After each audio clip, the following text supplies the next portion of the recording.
Chapter 3: Movements and Travels. My whole life, I've moved around and traveled, and I still have so much to see.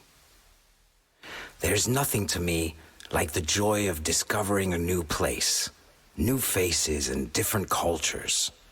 Nowadays, I love beautiful scenery, a beach, sunshine if possible, and a good view. I'm a sucker for a great view. Traveling and seeing the world is a priority to me over material things. Growing up, I moved a lot, changed schools, settings, and friends often. It wasn't always easy. Looking back, it was a blessing in disguise because it taught me many lessons about life, about understanding other people, our differences, and adapting to new environments. Traveling is a real eye-opener and enabled me to keep an open mind.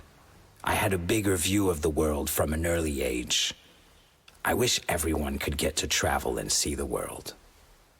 My parents are American, but I was born and raised in France. My mother's from New York.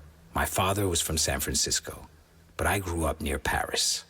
I lived in Montpellier in the south of France for over 10 years before coming to the Bay Area. But I've also lived in Madrid, New York, and LA and traveled all over Europe. I consider myself a digital nomad with 20 plus countries visited. When I was 5 weeks old, my mother took me to New Jersey to visit the family. I was getting my passport stamped before I could even sit straight. I'm very grateful for getting to travel at such an early age. I don't fear planes, on the contrary.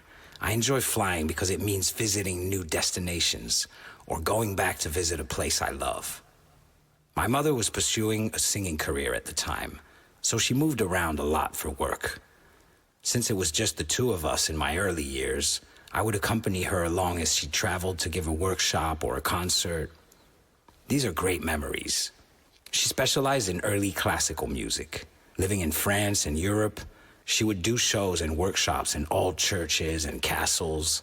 So for me as a kid, they made amazing playgrounds. From my birth till I turned 18 and left home, we moved at least 10 times. And I went to about 10 different schools. Sometimes in the same city or village, but often in different towns or regions in France. This also involved switching schools and making new friends. But looking back, it taught me early about readapting to unknown places and environments.